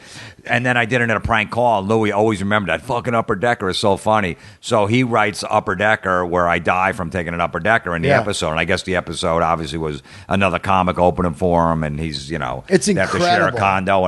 And the thing is, when I read that, I'm like, this is perfect because I know how to play this guy. I've been working with this guy on the road for the last 15 years. Yeah. Sharing a condo with him or just, doing gigs You're with him for the week. basically playing the annoying feature on the road that now guys that are big, they bring their own feature. But when you're a medium guy, you show up at clubs and you work with whoever's there. And it could be the dirtiest comic. It could be a guy that's crushing or a guy that's terrible, all kinds of dynamics, or a guy that just does coke and booze and everything. So your character is amazing because you're like a partier and you're like a kind of a comic that's like, yeah, let's do it. And Louie's like Louie. Yeah, and we also, back in the day, to still happen sometimes you share a condo. The comedy club buys a condo near the club, and all the comedians have to stay at the condo. So now you're living with a guy for 5 days that you don't even know, which is fucking weird. Which is gross. And you got to be around all day and shit like that, and you're in your room, and he's out in the living room watching TV, and then it's like... So I always work with that annoying guy that would just want to start drinking at noon and fucking didn't give a shit about comedy or anything. And I was always the guy that hid in my room and go, "Oh, this fucking guy's annoying." Well, they treat the road like just like a party. Yeah. You know what I mean? Like, I can't wait to tell. Those are the dudes that are already drinking at the airport. Yeah, like, what are you doing, dude? I know. I've never drink before I go on stage. I might have a couple afterwards. Yeah, so, right? Yeah, I'm never drinking at noon, and I got a show. The show is the most important thing for me. So that was the episode. We're sharing a hotel, and then we have the gig, and I'm blowing him off the stage. I'm dirty and disgusting and just telling these bad jokes. Yeah. And he's getting mad, and then we have a big fight at the end, and then we make up. My favorite part is where he's just bombing the whole weekend, and the owner switches you guys. And I've heard people say that that's actually happened. Yeah. Where and there's a great scene where Louis, he's like, "We're going to have such and such headline." And Louis goes, "Do I get paid the same?" And he goes, "Yeah." And he goes, "I don't give a shit." Yeah, and the club owner goes, "You should." Yeah, because basically it's like a band. Like the opening band's blowing the headliner off the stage. Yeah, so it's G&R and the Cult. Yeah. So we got to switch the order. So they switched the order, and then I'm going on after them. But no, it was great. And then we got in the big fight over it because I don't care. I'm like one of these guys. Like, hey man, we're just telling jokes. Yeah, it's a big deal, man. Stop taking everything so serious. I don't know if you can tell this story. You told it to me off the mics, but while you're shooting that, there's a scene that you don't get, and you need to shoot it like a week later, but you have a weekend book that you can't cancel because you had canceled on these people before, and you told Louis, like, look, I can't do it. And Louis was like, how do I fix this? So can you tell that story? Yeah, absolutely. It's unbelievable, and it makes me love Louis even more. It was amazing. The scene, if you didn't see the episode, if you saw it, we become friends, and we start drinking, and we wound up trashing a condo. Yeah. And they never showed that. They cut all that. So we were fucking breaking the walls, crashing through windows, doing all the shit. Yeah. And I guess last night we were supposed to film it. The set wasn't right for some reason, so they had to cancel last night. They go, look, we got to film this next Thursday, and I go, I can't do it next Thursday. He goes, that's the only day we could do it. It's our last day of shooting. I go, I have to be at this comedy club in Syracuse, and I can't cancel again. I start on Thursday. I already canceled a month ago because I was doing something else. Right. So I cannot there's no way. But he needed me for the scene. Obviously, I said I want to do this. So I go, just tell Louis, because I'm talking to the producer. And then Louis comes in my chair. He goes, all right, what can I do to make this work? He goes, that's the only day we could shoot is next Thursday. I go, I got to be in Syracuse. I got this gig. I canceled. He goes, all right. He goes, how about you tell him this? You don't show up Thursday. I go, because I got to be for Friday morning radio, so I have to be in Syracuse. He goes, I'll come with you on Friday. And I'll do the 2 shows with you. They can advertise my name and everything like that, and then everyone will come to the club. It'll be packed, and the club. The club you don't need to do the radio. You don't have to do the radio or anything. They can advertise that Louis C.K. is coming to do 2 shows. He goes, I got new material I want to work on anyway. I'll come up there on Friday night and just do the 2 shows with you. And I'm like, holy shit! So I tell the owner, like, all right, no problem. Yeah. So what's amazing about that is not only do you get to do Louis' TV show, but now you get to open for him. Yeah, we're going to hop on a plane like first thing in the morning or something and fly up there. He's going to do the 2 shows. Fucking so cool. So I said, all right. And they go, okay, no problem. We'll let Jim out of it. Getting up here on a Thursday night, and then a couple days later, they're like, "Is Louis showing up? Is Louis showing up?" And then eventually, like, he couldn't show up. Oh, he didn't show. No, he didn't show because he didn't. We actually, what happened was, as soon as so they said, "Okay, we need him up here." So as soon as I was done filming, Louis sent me a town car, like a limo, and drove me from New York City to Syracuse, New York, which was like 5 hours. Wow! And I got up there like 5 in the morning. I had to go on the radio at like 6. Oh! So they sent a car to get me up there right from the set. Wow. And it was snowing in a fucking blizzard and stuff. So, but Louis was like, I'd love to, but I can't make it. But he actually offered that. He goes, look, just to make sure you do this. That would have been insane. That's fucking cool, man. And I told him, I go, all right, Louis, if you do that, I go, I'm going on before you. Yeah. I'm not fucking, no way am I dealing with that. I don't give a shit if it's brand new material. Your brand new material is 100 times better than my shit that I've been doing for 2 years. And it's just people also so fired up. Oh God, there he is. I know.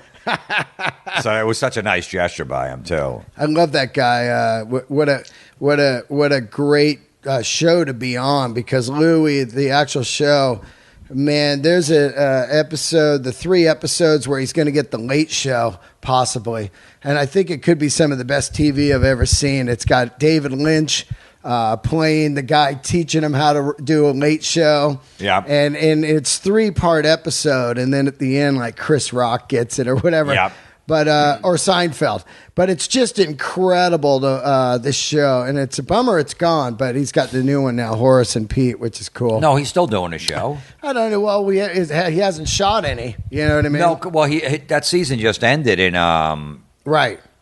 Well, last June. Yeah, so we'll see. He's supposed to do it again in the fall. Oh, all right. He's supposed to do another season. No, he's doing another show. There's hope for me still. Yeah, he's doing that more. I die at the end, but you never know. Yeah. I was like, oh, too bad you can't come back. You never know. Louis does weird shit. Oh, so. I've seen him. He's used different guys for he'll bring a guy in, he'll play one part, and a year later, he'll bring the guy in and play another part. I love that. Yeah, he's like, I don't give a fuck, So maybe, and I actually got submitted for an Emmy for that role. Wow. For a best guest star, on a TV show. I didn't get nominated, but that I was submitted for. It was insane. Yeah, how great is that, right? Yeah, it was unbelievable. So it's great. It's how my acting reel, and it helps me get other acting gigs and stuff. Yeah. You also did the Amy Schumer film. Which is great. That film was humongous. You got any TV going on now? Anything? No, I don't have anything right now going on. That metal show, that's gone, but you guys are trying to pitch it other places. And this is a boring question because people ask you over and over. Oh, I don't care. No. I see it wherever we go. Hey, what's going on with that metal show? If that many people cared when it was on. I know. I'm like, man, yeah, I know. We'd be fucking beating American Idol in the ratings or whatever know, the fuck right? is popular now. We're basically the company Viacom shit the bed. Yeah. And made corporate decision came in and made major cuts. They had to cut a bunch of shit. They own like 6 different networks. Yeah. VH1, MTV, Comedy Central, Nickelodeon. And, one of our shows didn't make the cut. Our show didn't make the cut along with a ton of others. So, but they said, go out and go sell it somewhere else. You guys are blessed. You can have the name and everything? Yeah. So a lot of times they just go, fuck you, too bad. We own the name and you're not getting it, and that's it. So, we got agents out there shopping. I'd say it's probably 35% chance of landing somewhere else. Yeah. And then we got other avenues we could do. We could always do maybe an online thing if we have to or something. So we'll see. Yeah. It's not dead, but it's not, I don't know. I'd say, probably about a 35% chance. Yeah. But you know what? If not, we did it for we're on for 7 years. Yeah, it's insane. 140 episodes. I'll take that. And are those episodes available on Netflix or anything now? No. Nothing right now. They're Just on VH1 Classic. Got ya. They just showed the repeats. I've never even watched VH1 since it. I only watched it to watch you guys. I never watched. I don't even got a TV now. Nobody does. Yeah, right. But so we'll see what happens. Yeah. You know what? I got a million other things going on. It's great because we film that basically in 2 weeks. We knock out like 12 episodes or 14 episodes, and we're done for the year, which is great. So it's not a lot of time out of our schedule. That was great, right? Yeah. So we'll see what happens. It's crazy that they got rid of the show because you shot it in L.A. forever, and you would just come out and you'd shoot all of them in 1 week. And then they built that full set for you in New York and have you do it weekly, and they put all that money into the set. It's mind-boggling. I don't know what's going on. Yeah. Meanwhile, you could knock out a whole season if you do one of these festivals, like a Rock on the Range or one of these 3-day metal festivals. So great. You just could pop set in up, the tent. In the tent, or you could just set Tour out. bus. Or you could set out like almost like when the NFL does it, where they're outside the stadium. Oh, yeah. In the parking lot, out there with the fans in the background, like That'd be college great. game day or something like that. It doesn't matter where we shoot it. Nope. So, I no don't know. money at all. It's just all about the guests. Exactly. When all the bands are right there, so you're not even paying for them to come in to do the show, put them up in a hotel or any of that shit. So who knows? What are your? I don't think I've seen you since the Brian Johnson thing, but wow, right? It's unbelievable. I talk about it every fucking episode because I don't think people realize. Obviously, this is one of the biggest bands in the world to me. I got Bon Scott tattooed on me. I worship the band, and I've seen them 3 times this year, and it's just like, wow. I mean, that really knocked the wind out of me. Like, what, for real? Like Brian's out? You saw him this tour. He said he was great. Unbelievable. Yeah, I was going into Madison Square Garden. It was supposed to be this past Monday. Yeah. Still got that ticket? No, I didn't have a ticket yet, but I was going. Yeah, because it might be Axl. Well, what I'm hearing is if they do the guest singers for the 10 or 11 shows, there'll be a few different guys. Yeah. So Axl will do, maybe 4 or 5 songs. Axl was doing a whole lot of Rosie. Yeah, of course. In his Guns N' Roses version for a long time and killing it. So he could do the Bon Scott stuff, no problem. Yep. You know what I mean? So, I don't know, but then again, when Bon Scott died, Ozzy, auditioned for ACDC. Oh, yeah. Yeah, when it was just like they both knew he wasn't going to get it, but like, come on in. Try different dudes. Try different dudes. So maybe, Axl went in there. It's like, hey, I just want to have some fun, jam with you guys, because that's like one of Axl's favorite bands of all time. Yeah, he could just say I did that. Like when Tyler went down for Zeppelin. Right, Tyler with Zeppelin and all those guys, and Sammy Hagar, shit like that. So I don't know. I don't know what's going on. I mean, it just seems like, Angus wants to do it. That's what I hear the rumor. Angus still wants to do AC/DC for the next 10 years. Yep. Brian Johnson's 68. Angus is 61. This is a good way to get Brian Johnson out of the band, to get a new guy, because you can't just say we're getting rid of Brian Johnson. Yeah, because then you lose the fans. So they jump on the medical excuse. Yeah, we loved him. He gave us a great, but he's going to lose his hearing. So what are we going to do? Yeah. So it seems like I don't know. But now everyone's quiet. That camp is always quiet and totally stuff like that. Quiet. But I Man. hear they're auditioning other singers, so I mean, Brian hasn't even talked. I know. I wonder if there's some kind of contractual thing. I'm sure, like a hush Oh papers, yeah, absolutely. Because you'd be right out there, Yeah, without a doubt. I mean, the stuff that got out there was secondhand through Jim Brewer. Yep, that was just talking to him. So I don't know, man. It's just sad if that's the case. They should at least let him do. What they should do is just look, Brian. Because they were only doing like 2 shows a week. Because Brian's 68 years old. It's tough on him. So let Brian do the last 10, 11 shows and go, look, I'm going to retire after this, and they can move on. I give him my blessing. Let him go get another singer. Yeah. And they could do that. So that would be the best way to do it. That's what I say. And also I say change it to Angus Young and Friends after. Everyone would go. Have the same dudes and then different singers all the time. Like, theater runs. Doesn't have to be like a big theater. It's like, hey, this run we've got Axel, and the next run we've got Steven Tyler or whatever. But Something you know crazy. what? You know what the thing is? That's a brand name. I know. ACDC. Angus owns it, obviously, with Malcolm. I get it. So and you know what the thing is? I got a kid.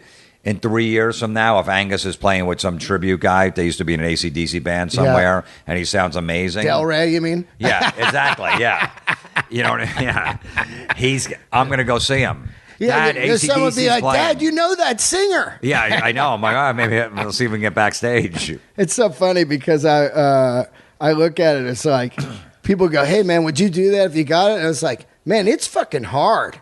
Like I went and sang an hour and a half at the birthday party, and if you're singing twice, 3 times a week, and that volume is on 100, and man, that shit is like you're spent. At least, I mean, they usually do 4 or 5 shows a week. It's so crazy at 50, at 60, and I was 50 when I did it, and I was like, God, this shit is loud. Imagine cannons and Angus's amps and all that shit. You're like, get me out, I know. So, but like I said, I would go see him. Like in 3 years, my son's like, I want to see ACDC. And the younger generation doesn't care, and it's like, all right, well, it's still, even though it's Angus, the guy sounds like Bon and Brian. So what am I going to do? And Cliff Williams still in the band, and so it's crazy to think about, right? I know, but they know that these bands know if there's like 2 or 3 guys originals, they can get away with it. So Totally.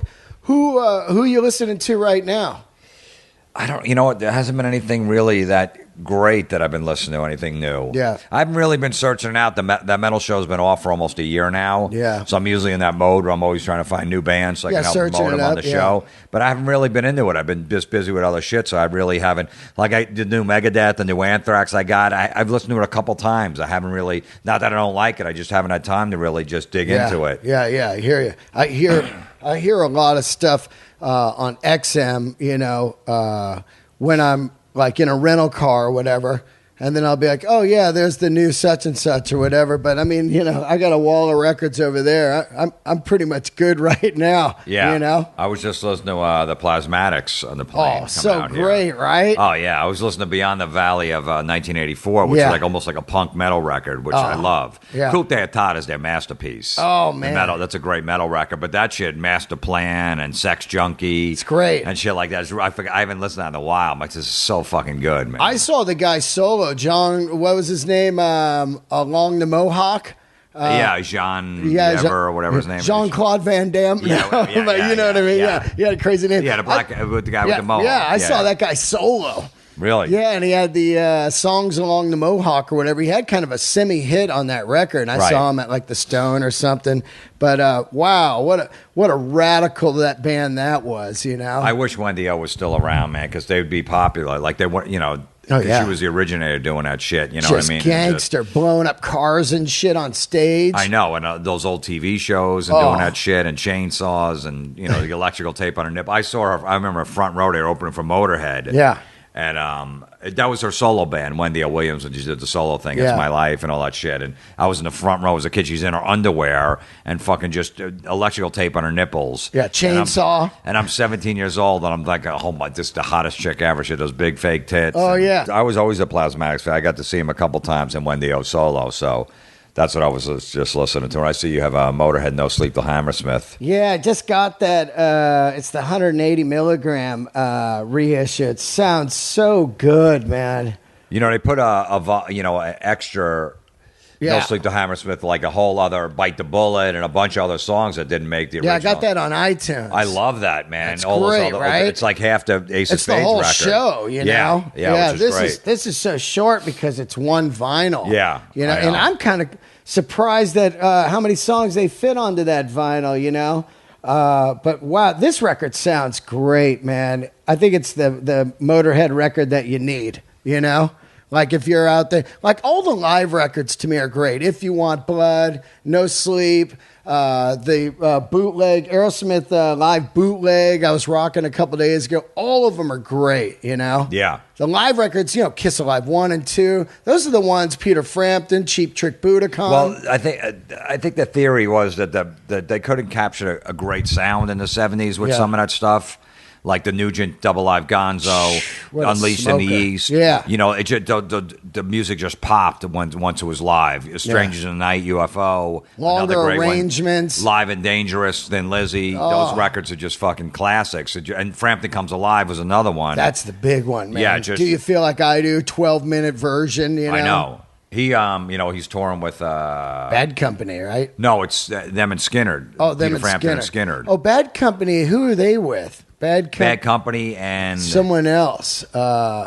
Yeah, it's another good Joe Walsh. Yeah, that's it. Yeah. Wow, that's going to be great. Yeah, that's going to be good, too. We're like old dudes on the couch. Oh, that's going to be great. You know what? I want to see these guys. I never saw Bad Company. Oh. I never saw Joe Walsh. Yeah. I saw Frampton about a year ago for the first time, but I saw The Who about a month ago for the first time. How was that? They were great, and I never saw killer, them. Right? It's great. Starkey. Woo. I never saw him before, and I said, you know what? Well, I might as well go see him. There's not Bob Seger's another one I want to see before. You know, who knows? You know, look, we lost basically pretty much ACDC and Motorhead in the metal community in 2 months. It's crazy. We lost Merle Haggard today, who's a huge. I didn't even know he died. Yeah, he died today while you were flying here. Wow. Yeah, you know, last week he canceled some dates, double pneumonia, and boom, he dies today. Wow. One of the biggest country stars of all time, you know? Yeah. So many bands covered his stuff, but people, I say 2016 took out way more rock stars than any drugs ever. You know? It's true. Wow. I mean, and you know, Scott Weiland was right before 2016. Yeah, it just started November. there. That's when it started. Filthy Animal Taylor was, you know, the drummer in Motorhead. Yep. The classic Motorhead. He died a month before Lemmy. Yeah, you and I went to Lemmy's birthday party. Yeah. And then, boom, he was gone a few weeks later. It was just insane. Unbelievable. And what a great night that was, you know? It's just like, wow, this is so much fun. Everybody was celebrating, and then gone. I was glad I went because it was, you know. I know you almost didn't go. Yeah, I almost didn't. I had to change flights and do all this shit. I'm like, I got to get out there. It's his birthday party. You never know. Man, I'm so good. We had a great night that night. We all went to the Rainbow. Oh, yeah. We ate. Yeah. Norton was there. Yeah, it was great. Russell Peters. The elusive Norton. Yeah. You know, like he's not somebody you see out. I know. Yeah. I know. He doesn't make too many appearances. Okay, so this is out now. I'm Your Savior. I'm Your Savior. 2-disc set. If you buy the DVD, you get a CD also. And you can get it on your website. JimFlorentine.com, and you get a digital download. It's $5 if you put promo code Florentine in. Yeah. And then, or you want the DVD, CD, all the shit will be shipped out and all that stuff too. That's cool, man. And it's a one-man show. It's a good storytelling. It's funny. It's tragic. It's a little bit of everything. Yeah, I can't wait to watch it because I've seen some one-man shows. I wanted to see Scott Ian's. I didn't get to see it. Right. But, of course, Rollins is being my all-time favorite. You go see him, he calls it spoken word, but it's just 2-3 hours of stories, and you can't believe how great they are. And it's an interesting format, and I really like it. And also, like Ari Shaffir's show right now, This Is Not Happening. Yeah. It's I'm working on a couple stories. Hopefully one day get on that, but it's fun. It's a different dynamic, and there's so much pressure to get laughs, but it's fun to find some laughs in there. Without a doubt, it was weird for me because, you know, I'm going in a theater and I'm used to getting laughs. Yeah. And someone told me, they go, look, if no one's laughing, if they're quiet, that means they're listening. So just remember that when you're doing it. You don't have to be a stand-up comic and go for the laugh all the time. Yeah, because you start to freak a little bit, right? I know. I'm on 2 minutes and I didn't get a laugh yet. I'm trying to set up this story, and it's weird for me. So it took me a while to really learn that. But once I did, I was fearless about just the laughs will come. Yeah, just let it come. So that was a big obstacle to overcome. You going to do another like a storyteller or one-man show style thing later, you think? Yeah, probably, yeah. Yeah. Well, it'll be more of a stand-up thing. This was no microphone Totally. in a theater, you know. Oh, no microphone. Yeah, no microphone. Did you have either. a lavalier on? Yeah, Gotcha. yeah. Oh, wow. Yeah, no mic. Wow. Yeah, that's how I wanted to do it. Yeah, that's great. But the next one will be with a mic. That's cool. And the next one's basically about this new woman that dirted you, right? Yeah, pretty much. Yeah. You should just have your special should be called Woman Number 2. Woman 14. Yeah. I gotta, you know. But look, ultimately, you gotta look at it like maybe it's my fault. I'm the one picking them, so I can't just blame it on everybody else. Yeah. You know. So you know, I'll be very choosy about the next one. That's awesome, man. So Jim Florentine is your Twitter and your Instagram. You got an Instagram? Yeah, it's Jim Florentine. I just started a website called awfulfacebookposts.com. Oh, cool. Where I just rip apart people's Facebook posts. I'm like a newscaster behind a desk. Oh, yeah? With a suit and tie on, and I put a little Facebook post up like in the background on a green screen. Oh, that's dope. You know, whatever somebody's, you know, Mother Nature, go home, we don't like your weather. And I just, you know, like, dude, there's no, Mother Nature's not following you on Facebook. You know what I mean? She'd have to follow you to see this. I looked at your friends. There's no Mother Nature. Yeah, where's home from Mother Nature? Tell them, you know, shit like that. So I do it on my podcast. So I'm doing it as a whole series. So I got awfulfacebookpost.com, and I post a few up each week. Wow, that's great. Yeah. So I don't know. We'll see what happens. It's easy. I shoot in my friend's basement. It's and, just fun to do. Yeah. People seem to enjoy it. Everyone's pretty much annoyed with Facebook. You know, you use it for the right reasons, but everybody else is on there looking for attention. Yeah. I'm on the way to the hospital, and then everyone has to go, for what? Are you okay? Are you going to be okay? You know, they don't tell you why. So they just want everybody to, you know, it's sad. I hate Facebook. It's so bad. You know why I hate it? I just think it's such a bad format. You know what I mean? They change it all the time. And I never had one. There's a fan page. But it's just fucking insane how bad it is, the layout and the look of it. And I can't believe it ever got popular. Like, MySpace looked so good. Yeah, I don't know what happened. You know, it started off as family. You know, you send pictures. Oh, yeah. You know what I mean? You have family in Seattle. You don't see them, so you put your pictures on Facebook. But then it turned into everybody they're going on there. Now, you know, a lot of kids are either on Twitter or Snapchat. They're even leaving Twitter now, the younger generation. Yeah, Snapchat's the new thing. And Snapchat, I can't stand either. I don't even get involved in that. Oh, it's so horrible because it's clunky and there's no feed to look at and stuff. It's I can't believe that thing's getting popular because it's like so bad. I love Instagram because I love photos. Right, it's photos, yeah, which is good. A lot of people go on Instagram too. You know, the thing with Facebook is it's just so much. I like to go Twitter because I can follow CNN, which I want to know what's in the news. Totally. ESPN, I'm a big sports fan. Good for writing. I like the San Francisco Giants, so I follow them. Oh, you do? Yeah, huge. Oh, wow. Oh, huge. Yeah, me too. I didn't know that. Oh, yeah, I follow them. We lost today. I know. I didn't even know. Yeah, we lost today, 3-4. All right, well, you know, it was a away game. They always lose that one on the road. I know. But great! I didn't know you were. So I follow all my sports teams on there. So if I just need news, I'll follow blabbermouth.net, which is the heavy metal site. Of course. So you know, I just go right on there, see if anything's going on, instead of checking 4 different sites. So for me, Twitter works. Facebook, half the stories are fake. Yeah. And then it's just, you know, fucking goofy videos, clunky videos where you can't scroll down. Everything moves slow because there's so much shit on there. Garbage. Everything's popping up all over the place. Oh. The page looks horrible. There's people sending me, you know, signing me up for groups. So I'm now in these groups. Teenage mothers against fucking, you know, bullies. I'm like, how the fuck am I? Anyone could just put you in a group. I'm in a fucking group. Brutal. Jim Florentine, the teenage mother. Yeah, I know. I'm like, how am I in this group? You're inviting me to a fucking barbecue in Idaho. I'm not coming. Oh, yeah. I think the only thing I hate more than that is group text. Shoot yourself, man. Oh, that's brutal, too. Oh, that is brutal. Okay, I'll be there. I will, too. Okay. Just I know. All day. And weeks later, how was it? Yeah. You know, who is this? Who is this?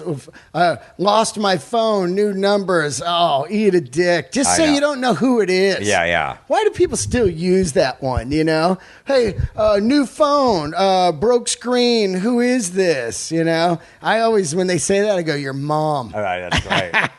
it's your fucking mama. Yeah. Let's get some sushi. Yeah, let's do it, man. Go up to Phil Sassoon's place. Is it his place? Yeah. Nice. Yeah, it's cool, right? He co-wrote "Shot in the Dark." Yeah, he did, man. My son loves that song. He wrote a bunch of songs on that Vince Neil solo record, Oh, he too. did? The first one? Yep. Yeah.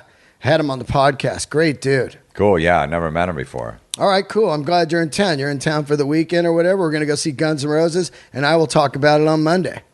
Beautiful. All right. There he is right there, Jim Florentine. Make sure you get his news one-man special here, I'm Your Savior, and go to his website and check out all his stuff. Thanks, guys. See ya.